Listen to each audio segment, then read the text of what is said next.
प्रभु यीशु मसीह के नाम में सलाम।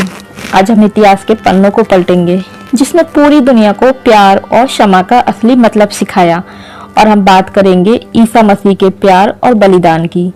जैसा कि हम जानते हैं कि यीशु मसीह परमेश्वर के पुत्र हैं और करीब 2000 साल पहले कुंवारी मरियम के द्वारा इंसान के रूप में उन्होंने इस धरती पर जन्म लिया था। वो दुनिया को प्यार, शांति और सच्चाई का रास्ता दिखाने आए थे, क्योंकि उस दौर में लोग परमेश्वर से बहुत दूर हो गए थे और दिखावे के कर्म कांडों में फंसे थे। तो उस दौर में यीशु मसीह ने सिखाया कि परमेश्वर तक पहुंचने का रास्ता केवल प्रेम है, और इसीलिए वो हर एक जरूरतमंद की सहायता करते थे और बीमारों को ठीक करते थे। मगर यीशु मसीह के जीवन का मुख्य उद्देश्य कुछ और ही था। दरअसल यीशु मसीह इस संसार में मानवता को पापों के बोझ से मुक्ति दिलाने आए थे, क्योंकि उस दौर में हर एक इंसान को हर साल फसह के पर्व में अपने पापों की क्षमा के लिए मेमने की बलि चढ़ानी होती थी। इसलिए परमेश्वर पिता ने अपने बेटे को भेजा कि वो एक ही बार में अपनी जान की कुर्बानी देकर सारे संसार को पापों से छुटकारा दिलवा सके। वचन हमें बताता भी है कि परमेश्वर ने जगत से ऐसा प्रेम किया कि अपना इकलौता बेटा दे दिया, ताकि जो कोई उस पर विश्वास करे वो नाश ना हो वरन अनंत जीवन पाए। इसलिए यीशु मसीह एक चरवाहे की तरह आए थे, जो अपनी भेड़ों की सलामती के लिए अपनी जान देने को तैयार थे। इसलिए जब फसह का पर्व मनाने के लिए इस बार यीशु मसीह यरूशलेम में जाते हैं, तो उनका स्वागत बड़ी धूमधाम से एक राजा की तरह होता है, क्योंकि इस बार यीशु मसीह अपने जीवन का मुख्य उद्देश्य पूरा करने वाले थे। मगर महायाजक और शास्त्री, जो कि यहूदी धर्म के पंडित थे, इस बात की खोज में थे कि कैसे भी छल से पकड़वाकर यीशु मसीह को मरवा डालें, क्योंकि यीशु मसीह की शिक्षाएं उनके धर्म के व्यापार और उनकी हुकूमत के लिए खतरनाक हो सकती थी। इसलिए वो यीशु मसीह को पकड़कर दोषी ठहराने का अवसर ढूंढने लगे, और तभी शैतान यहूदा इस्करियोती में समा गया, जो यीशु मसीह के 12 चेलों में गिना जाता था। उसने यीशु मसीह के साथ धोखा किया और उसने जाकर महायाजक और सरदारों के साथ बातचीत करके यीशु मसीह को पकड़वाने की योजना बनाई। यीशु मसीह के विरोध में जितने लोग खड़े थे वो बहुत आनंदित हुए, और इसके बदले में यहूदा इस्करियोतियों को 30 चांदी के सिक्के देने का वादा किया। और तब अखमीरी रोटी के पर्व का दिन आ गया, जिसमें फसह का मेमना बलि करना जरूरी होता था, और हर यहूदी अपने पापों की क्षमा के लिए एक मेमना बलि करता था।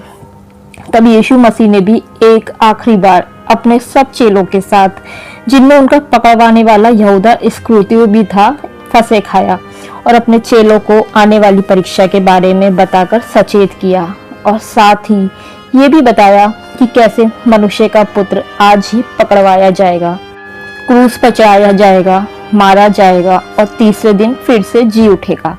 और इसके बाद यीशु मसीह अपने चेलों के साथ भजन गाते हुए गतसमनी के बाग में पहुंच गए, और बेचैनी और व्याकुलता के कारण अपने चेलों से कुछ अलग जाकर प्रार्थना करने लगे, और परमेश्वर पिता से बोले कि हे पिता, यदि तू चाहे तो इस कटोरे को मेरे पास से हटा ले, तो भी मेरी नहीं परंतु तेरी ही इच्छा पूरी हो। और तभी एक बड़ी भीड़ लाठी और तलवारें लिए हुए यीशु मसीह को पकड़ने के लिए आ गई, और उनमें वो 12 चेलों में से एक, जो मसीह यीशु के साथ था, यहूदा इस्करियोती, उस भीड़ के आगे आगे आ रहा था, क्योंकि उसने उन्हें ये साइन दिया था कि जिसे मैं चूमूंगा उसे ही पकड़ना, वही मसीह है। और वो भीड़ रात के अंधेरे में यीशु मसीह को पकड़कर महायाजक के पास ले गई।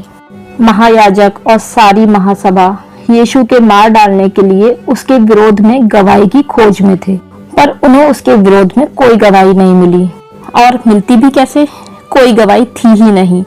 इसलिए सुबह होते ही वो लोग यीशु मसीह को उस समय के हाकिम पिलातुस के पास ले गए। पिलातुस ने भी ये जानकर कि ये गलीली है और हेरोदेस की रियासत का है, उसे हेरोदेस के पास भेजा। मगर हेरोदेस ने भी यीशु के विरोध में कुछ ना पाकर उसे वापस पिलातुस के पास भेज दिया, और महायाजकों ने यीशु पर यह आरोप लगाया कि ये कहता है कि ये यहूदियों का राजा है। तो पिलातुस ने भी यीशु मसीह से पूछा कि क्या तू यहूदियों का राजा है? तो यीशु ने बस इतना ही उत्तर दिया कि तू आप ही कह रहा है। और इसके बाद यीशु ने उसे कोई उत्तर नहीं दिया, कुछ नहीं बोला। पिलातुस को इससे बहुत आश्चर्य हुआ, मगर फिर पिलातुस ने सोचा कि पर्व के इस शुभ अवसर पर मैं इनके लिए एक कैदी को, जिसे ये चाहते हैं, उसे रिहा कर देता हूँ। तो इस बार मैं यीशु मसीह को ही रिहा कर देता हूँ। और जब पिलातुस ने ये चॉइस वहां मौजूद यहूदी भीड़ को दी, तो उन्होंने अपने लिए एक दंगई और हत्यारे बरअब्बा की रिहाई मांगी और कहा कि यीशु को क्रूस पर चढ़ा दो, क्योंकि उस समय में यरूशलेम में मृत्युदंड के रूप में क्रूस पर चढ़ाने का ही कानून था और ये सजा किसी गंभीर अपराध के लिए ही मिलती थी। इसलिए पिलातुस ने 2 और बार उस भीड़ से पूछा, मगर भीड़ और ज्यादा चिल्ला चिल्ला कर कहने लगी कि उसे क्रूस पर चढ़ा दो, क्रूस पर चढ़ा दो। तो पिलातुस ने उस भीड़ को खुश करने के लिए बेकसूर यीशु मसीह को कोड़े लगवा कर क्रूस पर चढ़ाने की आज्ञा दे दी। और आज्ञा पाते ही रोमी सैनिक उसे किले में ले जाकर ठट्टों में उड़ाने लगे। उसे कोड़े मारे, मुंह पर थूका, अपमानजनक शब्द बोले, कांटों का ताज सर पर पहनाकर मजाक बनाया। और ये सब करने के बाद उन्होंने यीशु मसीह पर वो क्रूस लाद दिया जिस पर उन्हें चढ़ाया जाना था, और उसका वजन लगभग 35 से 55 किलोग्राम तक का होता था और अपराधी को अपनी क्रूस खुद उठाकर लेकर जानी होती थी। तो यीशु मसीह भी निर्दोष होते हुए भी अपनी क्रूस उठाकर नंगे पैर पथरीले रास्तों से होते हुए यरूशलेम शहर के बाहर गुलगुता नाम की जगह की ओर चल दिए, जो यरूशलेम नगर की सीमा से बाहर की साइड एक वीरान और खोपड़ी नुमा पहाड़ी की जगह पर थी, जहां हड्डियां बिखरी पड़ी रहती थीं, क्योंकि वहीं पर ही सबको मृत्युदंड दिया जाता था। और वहां पहुंचकर सैनिकों ने यीशु मसीह के कपड़े उतारकर आपस में बांट लिए और उनके हाथ पैरों में कीले ठोंककर उन्हें सूली पर चढ़ा दिया। उनके दाएं और बाईं ओर उन्होंने 2 और डाकुओं को सूली पर चढ़ाया और ये कहकर मजाक बनाया कि यदि तू यहूदियों का राजा है तो खुद को बचा और सूली से नीचे उतरा।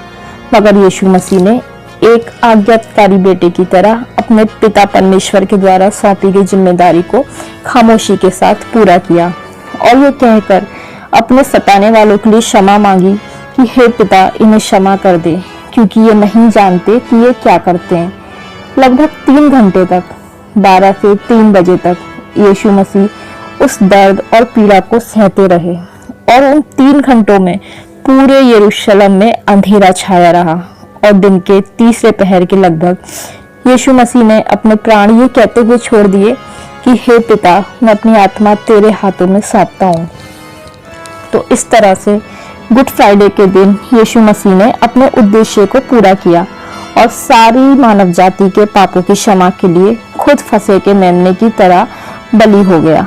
इसलिए उस अब फंसे के पर्व के लिए किसी भी जानवर की बलि की जरूरत नहीं है और इसीलिए इसे गुड फ्राइडे बोलते हैं, क्योंकि इस दिन इंसानियत का भला हुआ था। और गुड फ्राइडे के बाद रविवार को ईस्टर आता है, जिस दिन ईसा मसीह फिर से जी उठे थे। और ये घटना सृष्टि के आरंभ से ही परमेश्वर की एक निर्धारित योजना थी, जिसके बारे में याकूब, मूसा, बिलाम, राजा दाऊद, यशायाह, जकरिया, दानियल जैसे बहुत से नबियों और भविष्यवक्ताओं ने सैकड़ों साल पहले ही भविष्यवाणी कर दी थी। तो इस तरह से यीशु मसीह ने क्रूस पर जान देकर और तीसरे दिन मुर्दों में से जी उठकर शैतान को हराया और मौत पर विजय पाई।